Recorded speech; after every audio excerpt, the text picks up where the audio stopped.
êtes bien branchés sur la télévision La Foi en Jésus, la télévision de la vérité qui libère. Okoyoka solo solo kokangola. Okangwa ma place aux Ali. Oyebi na oligana lo banelo komoko. Le est samedi. Mais kobo sanate samedi à le 18 février. Tozala peut-être na milulu minene à kati à Bruxelles. Et ça maman na biso c'est la première fois ça l'événement na kati à Bruxelles. Tobenga ngoni. Eza fête. Les 18 ans, il y a un rendez-vous, il y a un bébé, mais le monde aussi comprendre que il y a un temps pour tout. Et que et puis comme il fait, au moins il a fait, il a la naissance, il a la joie.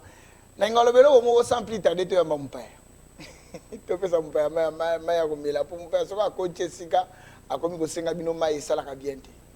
Tika biso moto biso maman comme la nini et ça la bien.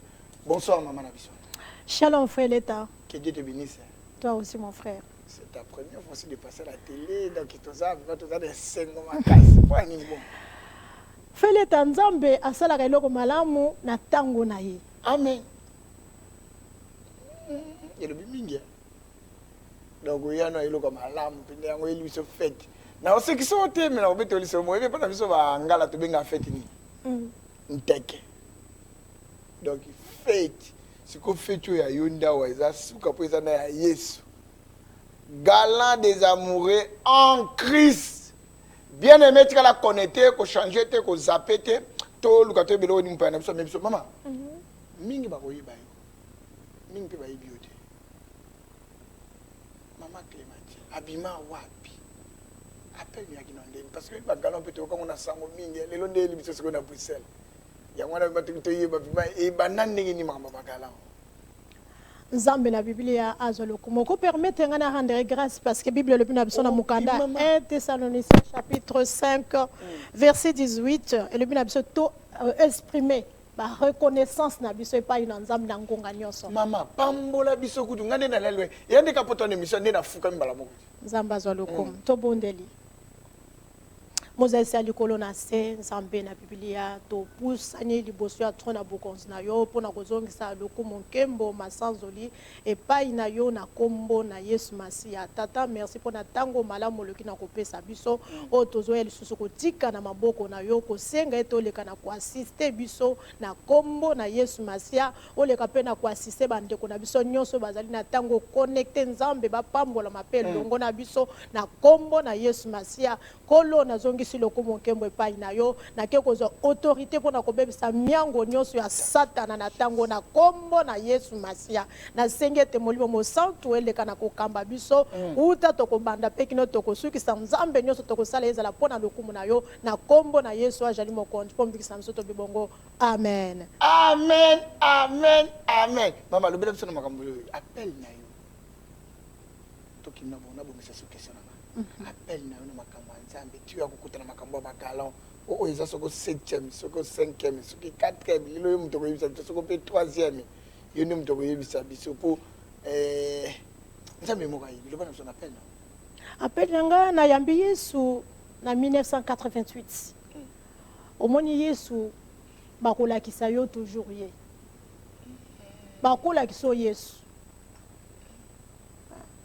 bakolakisa Yesu lokola Nathanaël bakolakisa Yesu viens et vois bakolakisa Yesu mais Yesu pe na vie ya batu ayaka pe na ba circonstances na à travers ba circonstances à travers ba moment moko difficile na vie nzambe pa koza la zo benga yo net na poko na leo naza sur certain que nzamba obenga mutu moko je crois ça kote na yebi ete nzamba tindinga amen naza apote nzamba tindinga amen vraiment appel nanga na koloba ke na uteyi kobota mwana na ngai ya liboso omoni ntango na uti obota mwana na ngai ya liboso grande sœur nango abokolaki ngai azalaki na besoin natanga baklasse nasilisa tout ça mais ntango nakomai na zemi na décevoir ye na décevoir ye vraiment yango malheur à l'homme qui se confie bien aimé maman il me tinda na telema na notre quotidien na émission na telema ka so lilobeleki elengi ya solo loba na continue.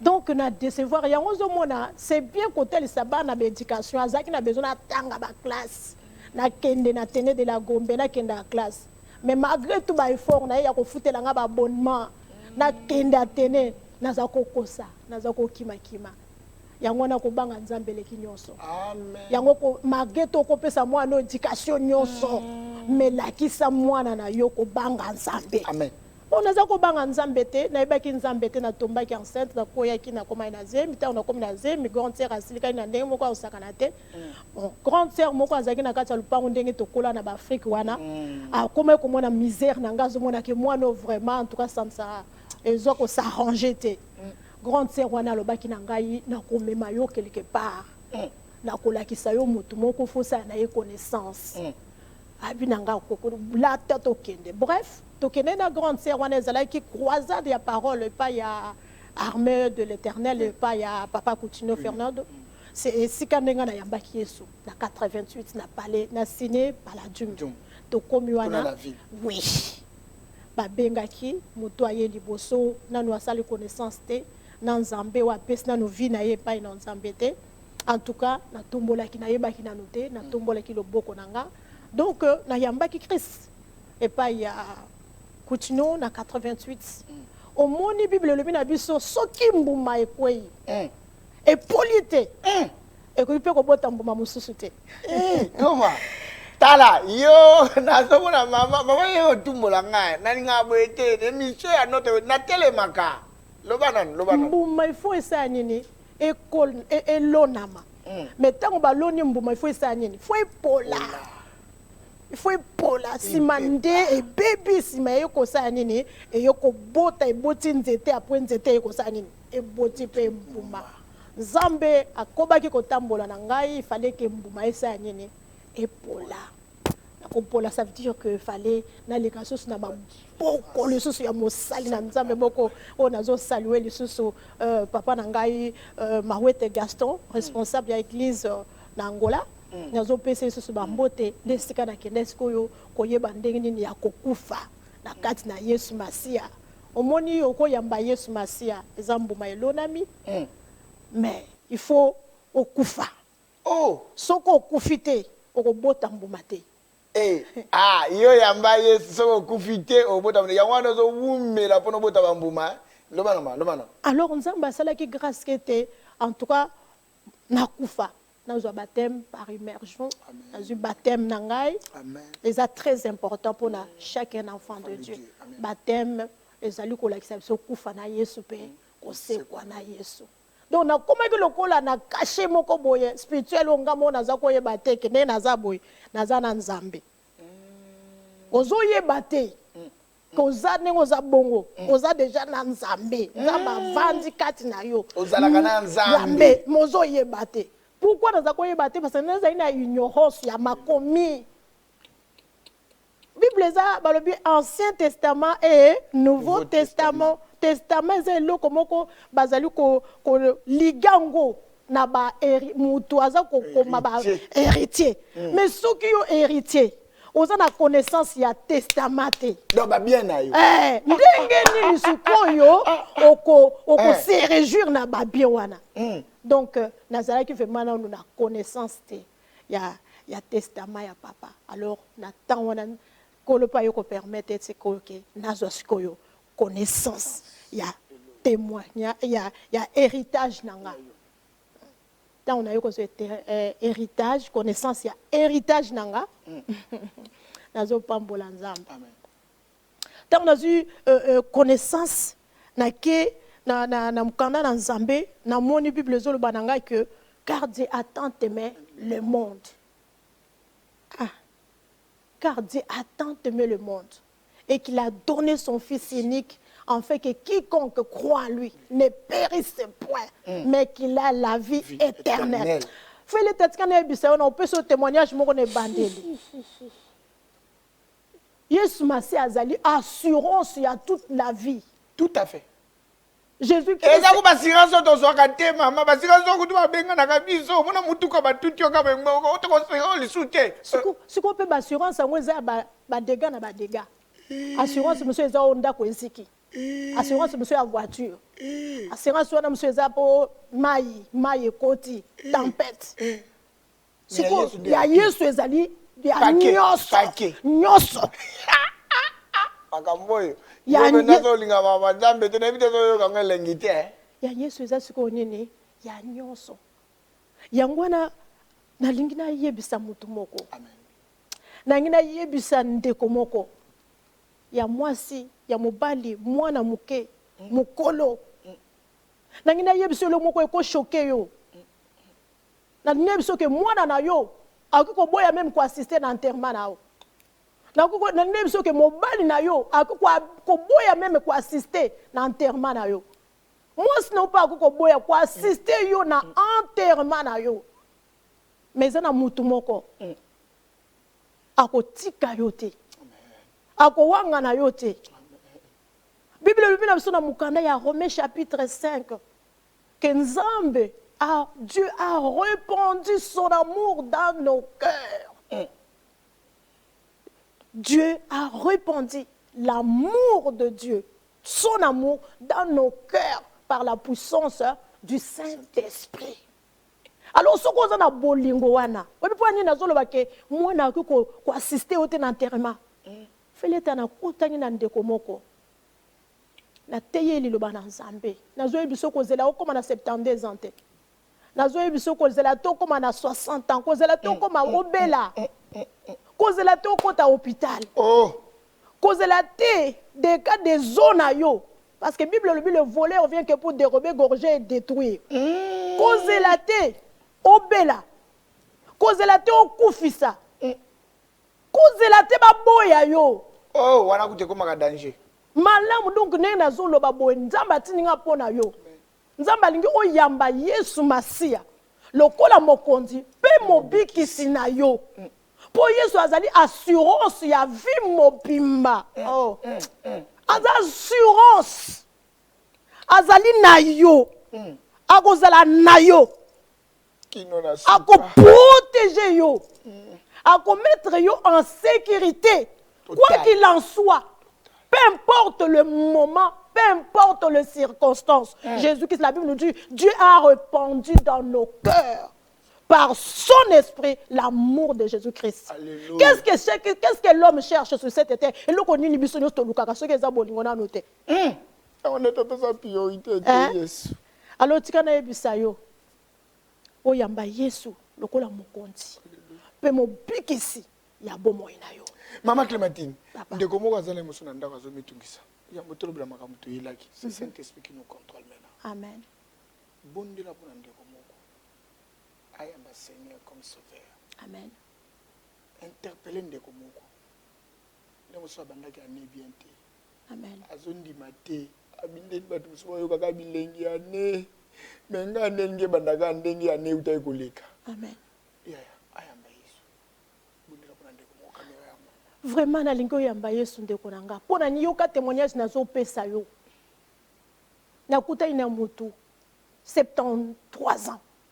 73 ans azaki suna kimiate. Azaki na kimiate. Non seulement azaki na kimiate, mwasi na ye ya kufi. Azane na ndako, azane na voiture. Mais azalaki na kimiate. Non seulement azaki na kimiate, mais mukolo ya enterrement ya mwasi na ye, mwana na ye o ya bota. Tikana biso ke mwana ngo azaki mwana nini, mwana o mwasi wana anyokwa mela. Afutela ba classe. Peut-être yo le bakoza na tante. O le bakoza na tante. Ozo le baka koza na tante. Oza na tante parce qu'il faut travailler tu pour foutre à Minerval ya classe. Mais tikana biso ko mwana wana akoki soki azakati na Yesu tako renier yo. Non seulement ko renier yo, mais mukolo mususu pe soki bo bebani akoki même pas quoi assister au enterrement. Tout à fait. Na zolo balikambo eza vérité on a un témoignage. Yango zo mwana zo ba ke Nzamba tindinga. Naza ko inviter yo. Opesa bo mo ina na garant. Opesa bo mo ina na garantie ya solo. Opesa bo mo ina na Yesu Masia. Pourquoi même ce qu'on faut pesa bo mo ina na Yesu Masia? Ozo pesa bo mo ina na Yesu Masia parce que Bible le mina biso. Oyo nyonso ayambi Yesu Masia lokola mokonzi pe mobiki na biso. Non seulement qu'on vivre en attendant sur cette terre, mais après la mort tu vivras. Alléluia. Tu as la vie éternelle. Alléluia. Et ça na litoma mosusu ezanini. Le Saint-Esprit de Dieu. Bible le mina biso no mukanda ya Actes des Apôtres chapitre 1 verset 8. le Saint-Esprit de Dieu viendra sur toi. Et le Saint-Esprit marchera avec toi. Le Saint-Esprit, on l'appelle le consolateur. Alléluia. Ça veut dire que tout le monde peut te renier. Parce que l'homme est méchant. Tout à fait, maman. Je te dis que l'homme qui n'est pas régénéré, l'homme qui n'a pas encore reçu,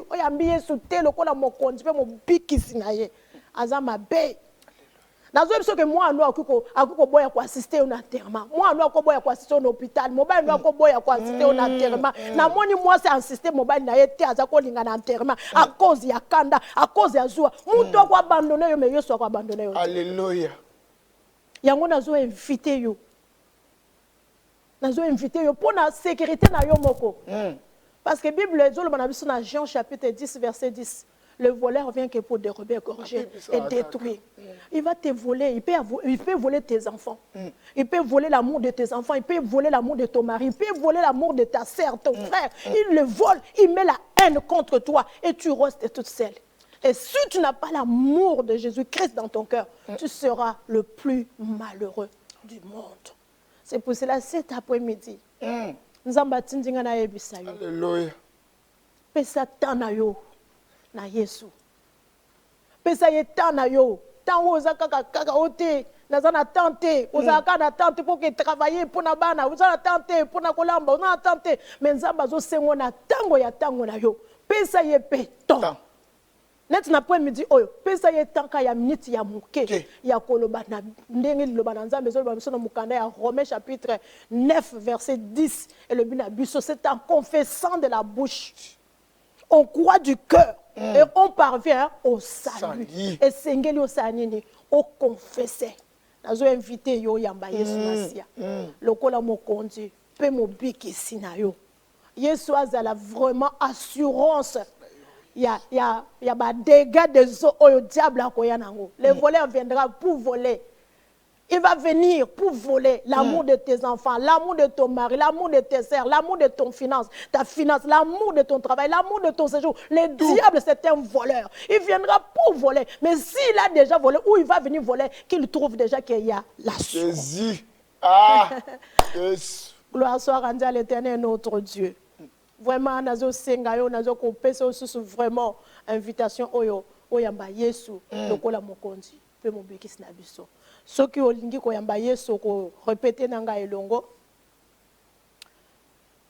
kolo Yesu nazali kondima yo lokola mokonzi pe mobikisi ya bomoi na ngai nazali kondima ete ozali mwana na Nzambe oyo Nzambe atindaki na mokili oyo pona kokufa pona masumu na ngai nazali kondima ete nazali moto na masumu na botamaki kati na lisumu nazali kondima ete nazali koyamba o lokola mokonzi pe mobikisi nalingi ete nkolo Yesu ozala mokonzi ya bomoi na ngai nalingi otambwisa bomoi na ngai yango ezali bosenga na ngai na kombo na Yesu amen.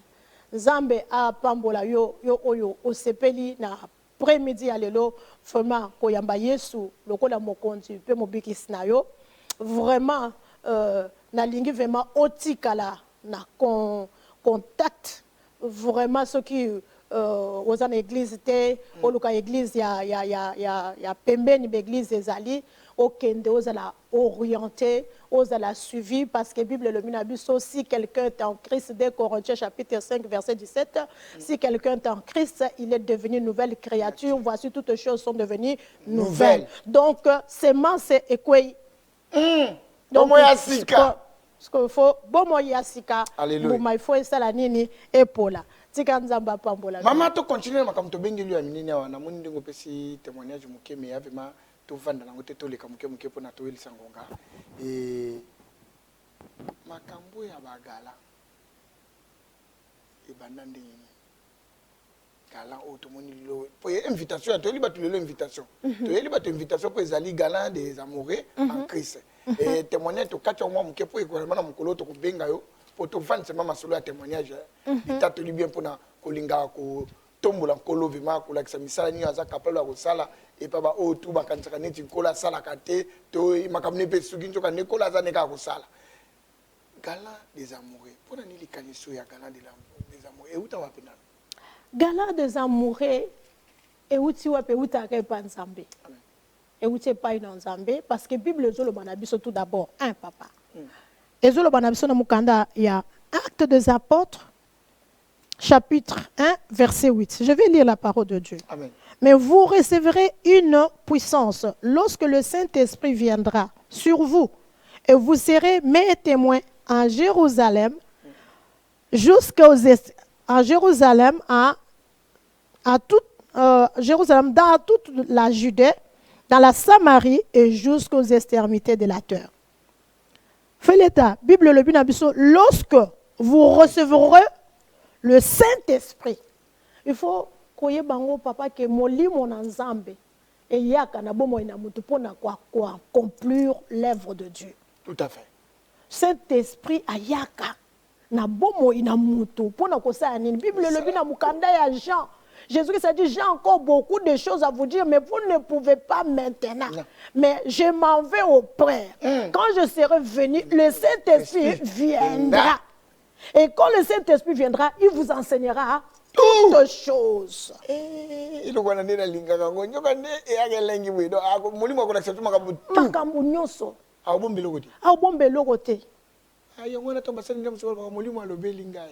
Oui. Oui, le Saint-Esprit parle. Non seulement à l'obioka, mais le Saint-Esprit va parler pour faire quoi? Pour que nous soyons les témoins. Najan à l'obi, j'aime la parole. Alléluia. Najan à l'obi, Jean chapitre 14 à bi, celui qui me voit le Père. Et celui qui voit le Père me voit. Donc, Christ est dans le Père est dans le Fils. Et nous sommes en esprit, en Fils et le Père. Donc nous allons seulement accomplir l'œuvre de Père. Et l'œuvre de Père, c'est quoi? C'est son amour. Alléluia. L'œuvre du Père, c'est quoi? C'est son amour. Dieu, nous devons réaliser l'amour de Dieu. Il faut tout réaliser. Bolingo na Nzambe. Faut tout réaliser bolingo na Nzambe. Mutu alingaka Nzambe te. Biso to lingaka Nzambe te. Banda Genèse jusqu'à Apocalypse. Tout ce que Dieu a fait, c'était pour que l'homme soit heureux. Bien à bien. Bien à bien. Kolala kolamuka, mutu alamuka akota jardin. Mais mutu alingaka Nzambe te. Mutu alingaka Nzambe te. Dieu est amour. Amen. Amen. Je crois ça. Oui, Dieu est amour. Et Dieu veut que par son esprit, qu'il a mis à nous après la mort et la résurrection de Jésus-Christ, que nous soyons les témoins. Que tous à banane, témoins. Voilà, il a dit, vous serez mes témoins en Jérusalem, toute la Judée, en Samarie. Témoins de quoi? Nous allons être témoins de quoi? De beaucoup de choses, de miracles. Des miracles, nous allons être témoins aussi de la parole qui dit, dans le livre de Romains, la Bible nous dit, or l'espérance ne trompe point, parce que l'amour de Dieu est répandu dans nos cœurs par la puissance du Saint-Esprit. Donc l'amour du Père est répandu dans nos cœurs par la puissance du Saint-Esprit. En fait que nous soyons quoi? Nous soyons témoins de cet amour-là. Un témoin, c'est celui qui dit ce qu'il a vu et ce qu'il a entendu. C'est vrai. Yes. C'est lui qui dit ce qu'il... Soki nzambe te fo eleta ndena telemi awate ndena leki awate bomo inangeza bolingo na nzambe. Amen. Bomo inangeza bolingo na nga yebaki nzambe te nga na kipoto pona osala l'église te na kipoto pona osala l'église te naza 12e de 12. Maman, t'as gala oni makambo eza gala des amoureux makambo eza bande opomi no bomo na ngote makambo ndenge bakomeli yango ya biso ba monto benga ngo teke eza fête. Eza fête ko papa, eza fête. Bible le but Jésus fut invité. Yango nazawa pona kolobela siko bolingo eza ya Yesu eza na kati na mitema na biso. Yango na yeli apona ko benga ba oyo pe nyoso ba vivra ba bolingwango pour témoignage à Yesu ezaka ngamo côté. Alléluia, wana pe mo lo bien. Place ma lo bien, pe na ngamo na bisu iyo parce que les musumu toka saka bolingo yesu akapona. Non, mais ça dépend moni so okutani na mobali na yo. Ndenge ka mobali na lobela ka yo. Ndengo sopela osepela na ndenga lobela no. Okoba lolingele na ndenge yesu aza bongo. Na eza ndenge na zolo ba boye eza na ba ope mususu akoloba ya kanisika yesu alingaka ye. Okay, yesu alinganga yi. Ba mususu oyebi Nzamba za malamu. Amen. Nzamba za malamu feleta. Nzamba protéger. Nga naza komela nazo komela masanga. Nga koya poto ezaki teke na ipoto ndenge na koma olata nga ba robe milai ba fleur na mtu na ipoto pona ngote te na koma sœur na koma pasteur. Non. Mais bolingo na Yesu. L'apôtre Paul a l'opinion. Hein? L'apôtre Paul a l'opinion mukanda Philippiens. Ce qui était pour moi des gains.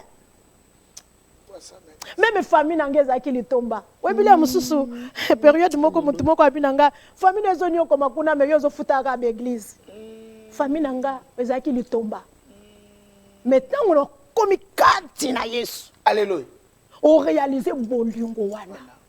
Bolingo ezake mutu nzambe atindi mwana na ye na likinda na Golgotha kokufa pona kokangola yo pona ko libérer yo. Motemo ezalaki ezozanga kimia ezolukaka posa ameza emela masanga e pasi mais nzambe mala moko asanini alongoli gitalala sikoyo ayeko tiko remplacer omoni mutu nyonso neto za boye nzambe akela mutu nyonso atika place na ye moko na kati ya motema mutu. Amen. Yango soki mutu ayambi nzambe te ayambi yesu te expérimenter gloire bolingo na nzambe na te mutu wana ozaka na koluka luka ko tepa koluka alia oyo mabe alata oyo mabe a changer champ azwa mate azwa Sophie yango tozolinga tolobela siko bolingo ekotonga bomo ya bato pe bolingo ekotonga mabala. Amen. Mama papa oyo azolanda biso na ndaku to ndeko mobali to ndeko mwasi na lingi ozala vraiment connecté kozape biso te. Zala connecté parce que eza galant des amoureux en Christ. Oyebi eza bato balingi bolingo nzambe. Amen. Soko vraiment bi kolingi bolingo nzambe, j'espère que ba programme tout kozala arrêter mkolwana. Ndenge makomé minso penser que kozala captif à l'obéissance de la parole de Dieu.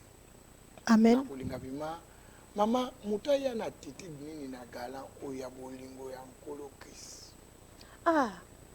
Na lingi vraiment koloba lisusu ke na attitude tout d'abord na zobenga mutu nyonso surtout azala libre. Ndeko ezo défilé wana ezo défilé. Bandeko ba batina biso ezo défilé ba adresse oyebike batina kudia bife. Ibino pata balinga Yesu ngoko bitina bife volontaire maman. Tozolanda ye.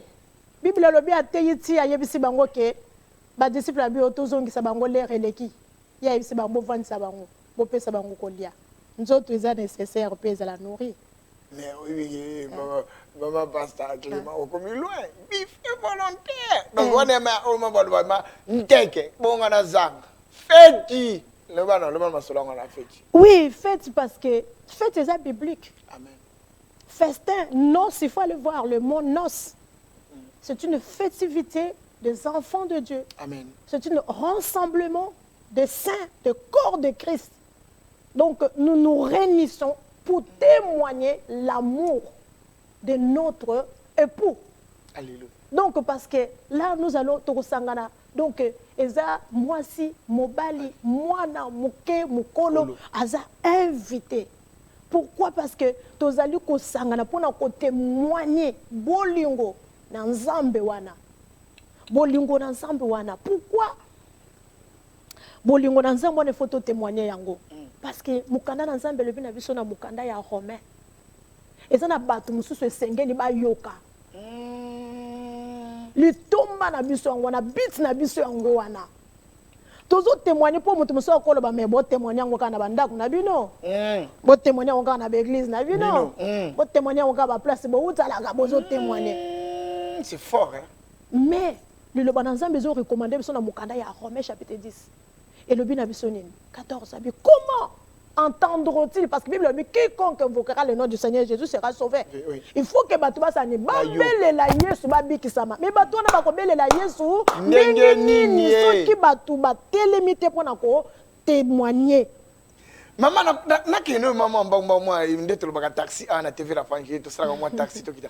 Maman et bah résultat ni boza nango tango banda déjà ba gala o ce que ça premier gala to deuxième to troisième et ce que ce résultat ni ba retour nango ya la kani.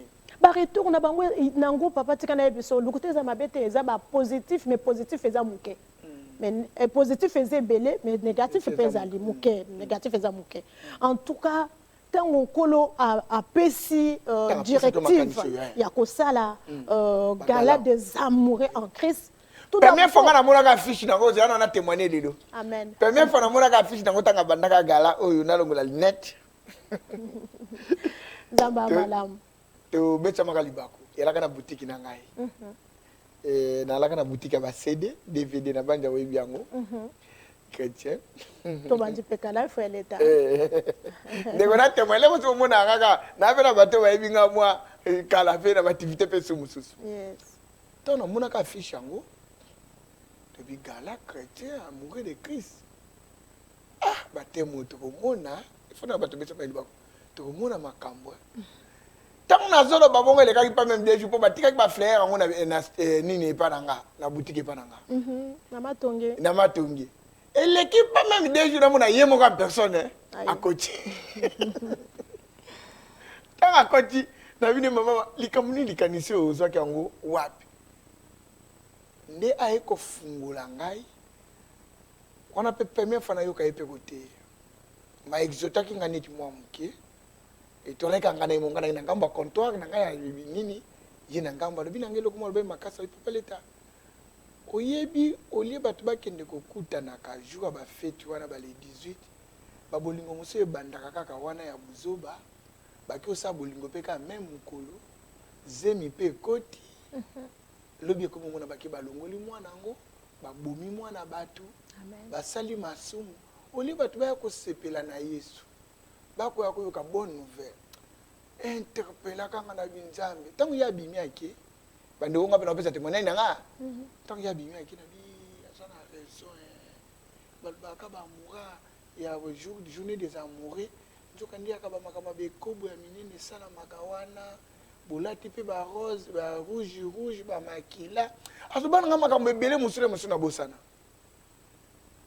mais na simba makana ngo amen nda partir wana na kuma ko sepela na amen magoya kana TV la fanjeze parce que parce que la kuma na soselo marva et puis non seulement bana bazalaka épargner parce que tongo zo na gala des amoureux toza ko inviter à des fois ta mususu ba maman mususu ba bimaka na bango te papa bimaka ka yemo peut-être aza femme chrétien asambelaka mais papa kota kaka a café ozomona mais papa maman ko yebisa pe papa le lope fête na biso ezali c'est très fort au moniteur mususu na kat na foyer tikana biso libala libala na libala ezaka na bitumba nango pe na problème na bango mabala nyonso eza ndenge moko te wana vraiment te wana lobi wana mo lakisi ma koza mama wana mo lakisi oza mama lobi ma solo lobi lo solo alors maman o tamususu papa azana nu côté wana azokende na mwa mokili moke nanu azio dimanche pe tamususu papa alingaka pe église papa sena mnona ba mibi ba escroc siko awa ya momoni gala wana ngana to Dieu a pour ba âme parce que nzamba alingi kufa ya moto na masumu te ya ona zo ko encourager maman moko azo courage ya koyebisa papa bongisa veste tout à fait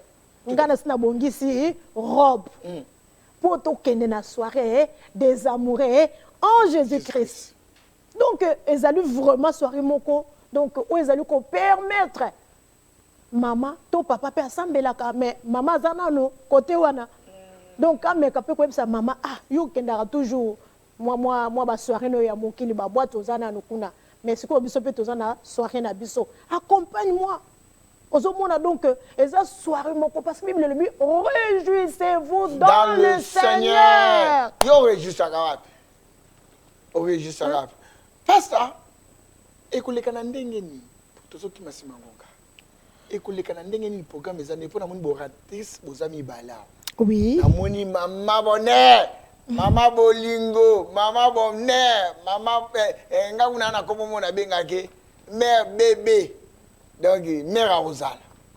Mama bonheur, mama bolingo akozala. Na yo moko mama Clémence dinanga bokozala wana. Oui. Ekoleka na ndenge nini ekobanda na air nini pe kosila na air nini. Programme na biso ezobanda na 17h.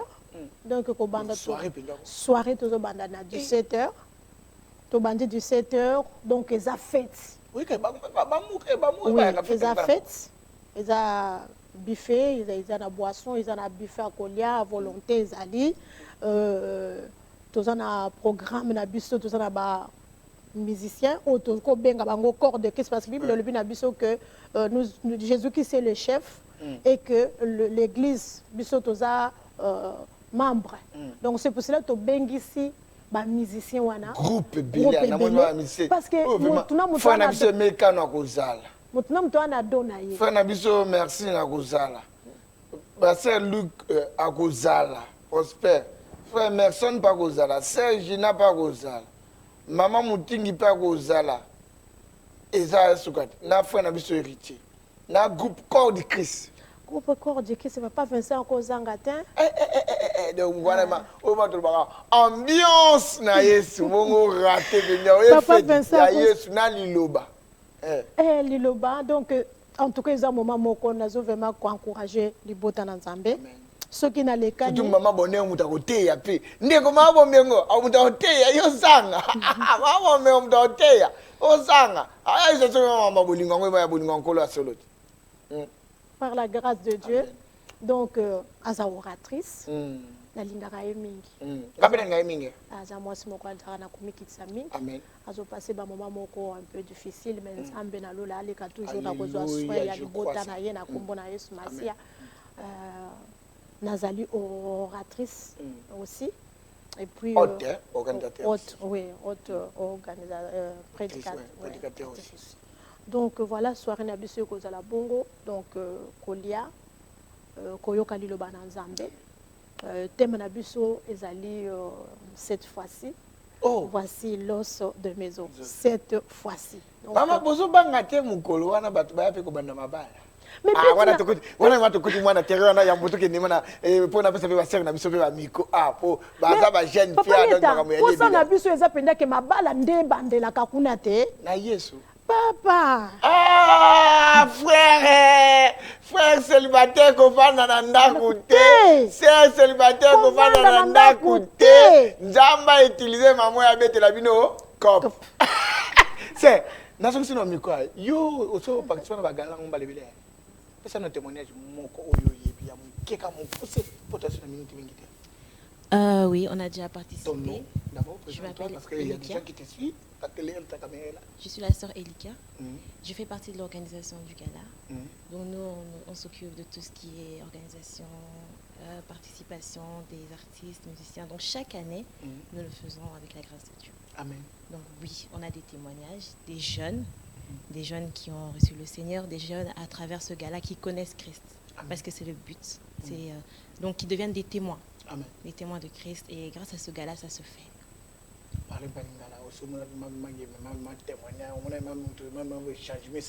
Oui, bien sûr, grâce à Galawana, batu mingi bao bongama, batu mingi ba jeunes surtout, les jeunes découvrent en fait l'amour de Christ. Parce que entre jeunes, oui, entre jeunes, l'amour entre jeunes, c'est pas du vrai amour. Mais lorsque tu rencontres Christ, lorsque tu mets Christ au centre, lorsque tu mets l'amour agapé de Christ, toute ta vie change. Toutes les donnes de ta vie changent. J'ai une petite question à te poser. Tu sais, il y a beaucoup maintenant de critiques vis-à-vis des gens qui ne connaissent pas le Seigneur, à nous critiquer, nous les gens qui suivent Jésus comme Seigneur Sauveur. Et même dans vos écoles, même dans les milieux, ça te fait comment? Lorsque on critique les chrétiens? Oui. Et nous sommes des suivistes de la personne qu'on ne connaît pas, Jésus-Christ, soi-disant, entre guillemets, comme les gens disent. J'aimerais que tu me réponds un peu clairement parce qu'il y a des jeunes filles qui vont te suivre. Il y a des jeunes comme toi maintenant qui voient ça comme des aventures, comme bien une mode. c'est un peu de parler que ça te fait quoi en suivant Christ? Non, non, non. Suivre Christ, ce n'est pas une mode. Le salut est individuel. Lorsque tu viens, tu reçois Christ personnellement, consciemment, ta vie change. Et, et les autres verront que ce n'est pas une blague.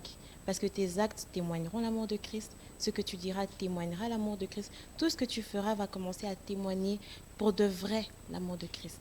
Tandis que quand tu n'es pas dans le vrai, tu feras des gestes d'amour par hypocrisie, par profit, par profit de ta propre personne.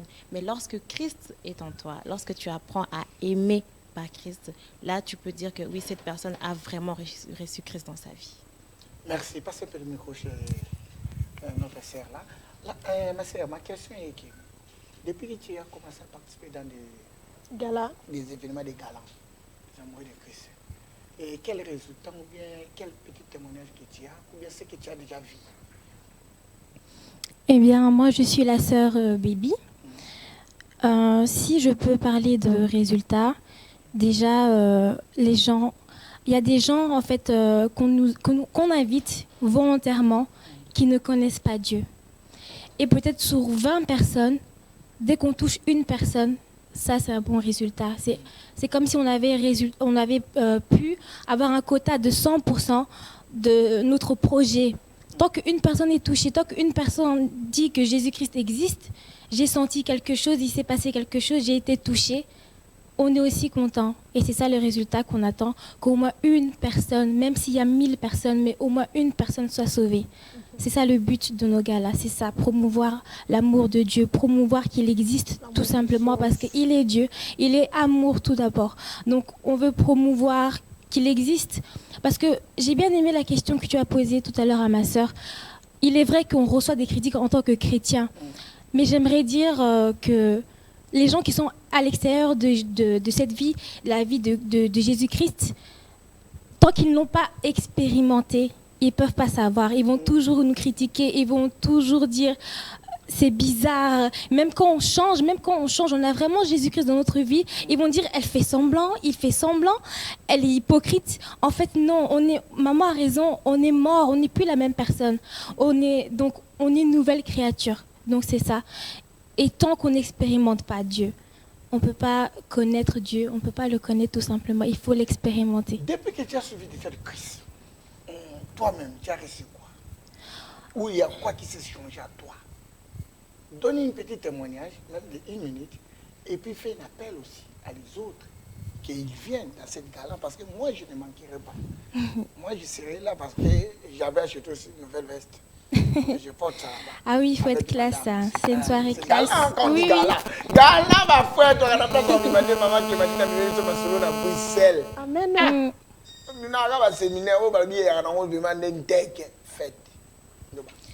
Eh bien, moi personnellement, au fur et à mesure que les galas avancent, je vois déjà des progrès au niveau logistique, au niveau musique, au niveau organisation. Donc, à ce niveau-là, les choses évoluent. Au point de vue personnel, je dirais que, encore une fois, nous qui avons déjà expérimenté Dieu, on l'expérimente encore et encore et encore.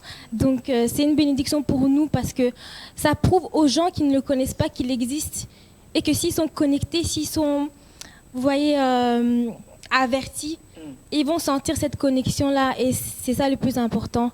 Donc ça c'est mon témoignage parce qu'on expérimente Dieu, on voit, on sent quand il y a la présence de Dieu et c'est ça... C'est ça qui est bien. Exactement. Basé sur les mariages. Donc nous parlons de vrai amour de Christ. La bolingo na nzambe pe bolingo yeko ko vandisa mabala kimia. Yeko ko vandisa mabota kimia. Soko za na bolingo ya Yesu na kati na motema na oto frère leta. Mabala mabote mingi ezo ba problème pona nini. Bible le bina bisonine. Tu aimeras l'Éternel, ton Dieu, de tout ton cœur, de toute ton âme, de toute ta force. Après, tu aimeras ton prochain comme toi-même. Ton projet, premier prochain, c'est qui, papa? C'est ta femme, mon frère, l'État. C'est ta femme, mon frère. Tu dois aimer ton prochain, ta femme qui est premier prochain. Oh, yo, monako, lalina, yo, l'amour est fidèle, papa. Merci beaucoup, ma soeur, que Dieu te bénisse. Donnez-moi mon micro. Maman, et puis ça, biso. Tous les nini, tous les canines, nous sommes tous les bien pour toi qui me massent mangonga. Pour les autres, quand vous êtes bandeko, pour adresse tous les autres défilés, voilà. Bah, nini, de côté, adresse tout en wana. Donc, évidemment, ils ont place à bungaté, ils ont facile, ce qui est na garde midi, au bimi. Tes maman, mon golba, pour nga na déjà ça là. Ce qu'on a là-bas. Le ban no programme ko zande. Donc, programme Nabiso Kobanda, 17h. 17h, il y aura le moment de accueil. Toyambi va inviter Nabiso pendant que la musique est à Kopeta. Donc, il y aura le temps de servir les fêtes. De servir Nanou. Après, au moins, le col a c'est la ère congolais. Non, il y a la ère. Ils ont respecté. Non, ils ont ère, il y a pas en Zambie. Amen. Oui, les aires, ça veut dire être patient. L'amour est patient. Quand il y a une fête, tu as une image, ou cinica, ou comme une pression, comme tu as papa mal à l'aise, ou comme tu as maman mal à l'aise, tu as un bana. Tu se relaxes, ça répète. Toi, il est fêté. Vous avez bien reçu, ça les a bien décoré, la nourriture. Vous avez un prince, c'est un prince. Oh, maman, tu m'as dit que tu as bien dit ça, boy. Maman, tu as su gâter. Maman, tu m'as dit que tu as ici. Amen. Non, mais je peux pas communiquer. Ndeko, ezali galant des amoureux en Christ. En Christ. Na kulinga otikala na tete oyo yaki ozoya fête. Amen. Omoni fête wana tokuta na biso nyonso tokuna eza fête. Maman pesi biso ba proposition mo eza makasi mingi. Et na sepeli po aza musana ndele basana nzambe soki likambo ya lipa so kunyata ni atia lubi vérité. Bit na maman monsieur ezali pe bokuta na ndena en Christ. Bazia kokutana kana babwati wana mabala ne panjana kana bwati. Na Facebook. Bokuta na Facebook. Bato baboyani belé na Facebook. Balingani na Facebook, baboyani na Facebook. Kuna ekwala na bancadrer. Bato o bako encadrer bino na liloba, bakulandela ba vie spirituelle na bien parce que libala sans Yesu et aliwa. Dégâts. Et puis il faut que bossa na te nkolo mutaza promoteur ya libala. Amen. Vous comprenez? Amen. Tu vas dans ma maman maman. Sokozana ndoko ko bakisa bakisa sokozana ndoko bakisa te poto clôturer mission na mission. Na kozana mibali ya koloba. Loba ko maman malubeze ya yo. Ya liboso eza vraiment en tout cas nazo pesa bino tout d'abord merci mingi pour na ko répondre vraiment à invitation yo ya gala des amoureux en Christ le 18 février à partir de 17h ici précisément à Bruxelles. Vraiment nzamba pambola bino. Donc il y aura comme oratrice pasteur Bonheur, il y aura moi-même pasteur Clément Samuel Adinanga, et sans oublier tout l'ensemble de corps de Christ. Nous sommes à votre disposition pour que vous puissiez passer un moment agréable, un moment béni, un moment de détente, un moment vraiment d'amour et de paix. Gloire soit rendue à l'Éternel, notre Dieu. Et j'aimerais aussi saluer vraiment l'Église Compassion. Amen. J'aimerais, je suis sûre et certaine. Nazo pesa bana ya église compassion. Mais ba bisou ba maman balinga biso ba papa na ba maman to nga bisou biso ba bisou na Yesu. Nazo pesa vraiment. Je vous salue. Nazo pesa bana ya compassion nyonso mbote nzambe apambola bino abatela bino lisusu vraiment na kombo na Yesu Masia tokutani lobi donc pasteur Clémence Dinanga azali responsable visionnaire ya église Compassion. Amen. Ezali na Liège précisément rue Grétry numéro 12 4020 Liège. Donc tosangana kawana tous les dimanches de 11h à 13h30 et mercredi nous avons tozalaka culte ya prière, combat spirituel, délivrance, auto-délivrance à partir de 19h à 20h30. Et troisième vendredi du mois, nous avons une veillée de prière. Et deuxième vendredi, nous avons une veillée, il y a un intercesseur. Donc, bah oui, bah on est à programme où tu as poto sola nango. Et là, comme on le dit, on a via intercesseur, on a un thème, on a un poto sola nango via intercesseur. Pour nous, on a posé vraiment dans la mission de l'intercesseur. Vraiment naza disponible naza oui, donc le biso que Yesu asali biso ba souverain sacrificateur donc eza musala na biso naza sûr et certain que vraiment to maman wana pe mana kangi obwe na na posa intercesseur parce que depuis année passée on a fait l'émission intercesseur na on même intercesseur pour ba intercesseur bana ba clé bana ba secret belé bana makambo belé mais ba intercesseur ba comme speko bimisa ba sekele nde na kosola na opona te bazo bimisa ba secret pona nini po balakisa mite omoni nde ndanga na lobaki te Bible ezali Nouveau Testament na Ancien Testament eza héritage pour moto zo connaissance à héritage il faut asani ali atanga testament na ye yango zo mona mubulu ekoti mingi ti. Merci beaucoup maman to sukisa wana to kangana bien aimé dans le Seigneur to kuta na minomba la sima wana ezala ki faut l'état wa ni ma émission notre quotidien émission oya vie na biso mikolo nyonso yango to benga ki lelo pasteur na biso Clémentine Dinanga aya kolobela biso na tina ya gala oyo ekozala organisé le 18 février eza mikolo kotanga donc tozanga te biso tokozala wana onga 17 na rue de Guédé numéro 54 et ça place ko bunga te soko kiti na gare du midi et que au moni ko mpandi o bazoka ba train et ba bus o ya ba delay o ya ba flama tout doit naka na place d'ailleurs donc eza ko facile et ko place mo bunga te na ko sepela o ya na titi da fête mo roba sikezanga te veste sikapezanga te ata ya kala mais o ko tchango lavage pour e ko la fema fête et vous allez teken fête si vous bini ni oratrice mama bonne mama bonne ko te ya biso ndeko na olanda ete na pesi ngolu wana to na tindi ope na na semeze landa na zo kaza ko la deba mbale belo ou je suis toujours béni na to ndaka ete na kozanga te tango nzambo ko sala biso ngolu mukolo wana to kuta nomba la sima bye bye mama tia ko la pango no bye apambola pemino papa merci mingi merci pona ko yamba biso merci Nzambe apambola yo akombo na Yesu.